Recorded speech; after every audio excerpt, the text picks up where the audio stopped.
जी हाँ, यहाँ पे 59 विधानसभा सीटें जहाँ पर 7 बजे से ही मतदान की प्रक्रिया शुरू हो चुकी है। शाम 6 बजे तक मतदान होगा और ऐसे में यूपी में तीसरे चरण के लिए मतदान लगातार जारी है। और मतदान जारी होने के चलते आपको बता दें कि 16 जिले हैं, 59 विधानसभा सीटें जहाँ पर वोट डाले जा रहे हैं। सुबह 7 बजे से ही मतदान की प्रक्रिया शुरू हो चुकी है। शाम 6 बजे तक वोटिंग होगी और पश्चिमी यूपी के 5 जिलों की 19 विधानसभा सीटें हैं जहां पर इस वक्त रण है और बुंदेलखंड के 5 और अवध के 6 जिले हैं जहां पर मतदान सुबह 7 बजे से हो रहा है। तो यूपी में तीसरे चरण के लिए मतदान लगातार जारी है और उसके साथ ही सीटें न्यूज लगातार आपको अलग अलग विधानसभा सीटों से अपडेट भी दे रहा है कि वहां पर मतदान को लेकर अभी तक क्या गतिविधियां बनी हुई हैं।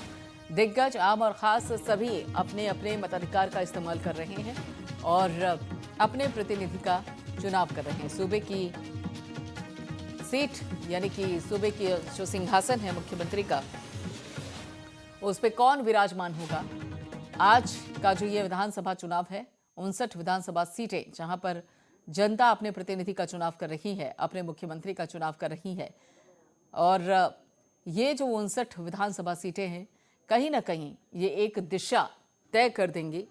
आखिर एक रास्ता साफ हो जाएगा, एक तस्वीर थोड़ी सी जो अभी धुंधली है वो कुछ हद तक साफ होनी शुरू हो जाएगी कि आखिर सत्ता में आ कौन रहा है। तीसरे फेज का आज चुनाव है। 2 फेज के चुनाव संपन्न हो चुके हैं, 2 चरण के चुनाव संपन्न हो चुके हैं। 10 फरवरी और 14 फरवरी को जाटलैंड पर चुनाव हो चुका है और आज यादवलैंड पर चुनाव हो रहा है। पश्चिमी उत्तर प्रदेश के जिले और साथ ही बुंदेलखंड और अवध की भी कुछ सीटें जहां पर मतदान इस वक्त हो रहा है और ये मतदान सत्ता की तरफ कौन बढ़ रहा है उस तस्वीर को कुछ हद तक साफ कर देंगे।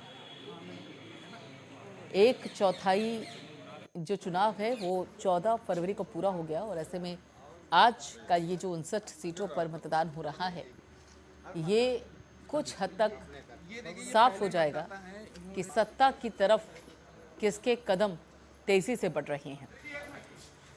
कमल ज़्यादा खिल रहे हैं या साइकिल को रफ्तार मिल रही है।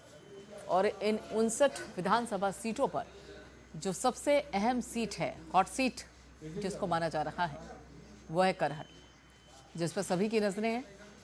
और करहल इसलिए भी ख़ास है क्योंकि अखिलेश यादव, सपा प्रमुख, पहली बार विधानसभा चुनाव में भाग ले रहे हैं और करहल विधानसभा सीट से चुनावी हुंकार भर रहे हैं। और ऐसे में एक शक्ति प्रदर्शन भी इटावा में देखने को मिला था जब एक मंच पर अखिलेश यादव, शिवपाल सिंह यादव और सपा संरक्षक मुलायम सिंह यादव एक साथ नजर आए थे। जन सैलाब उस दौरान उमड़ा था, लेकिन वो जन सैलाब वोट में कितना तब्दील होगा ये देखना होगा, क्योंकि करहल विधानसभा सीट को लेकर बीजेपी भी कमर कस चुकी है। अमित शाह जरूरी जनसभा के दौरान कहा था कि करहल को बीजेपी की झोली में डाल दीजिए, पूरा उत्तर प्रदेश उनका है। तो ऐसे में करहल की जो अहमियत है वो पता चल जाती है। और समाजवादी पार्टी पूरी तरीके से आश्वस्त है। यादवलैंड है, एमवाय समीकरण और जीत समाजवादी पार्टी की होगी।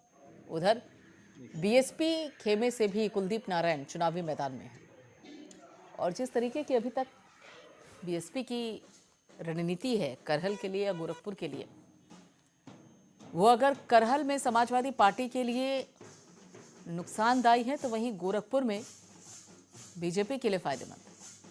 तो बीएसपी की अभी जो धुरी है या बीएसपी की जो रणनीति है वो किस तरीके की है, उसे समझने के लिए उनके उम्मीदवारों का जो चयन है, किस सीट पर उसने किस तरीके का उम्मीदवार उतारा है, उससे कहीं ना कहीं पता चल जाता है।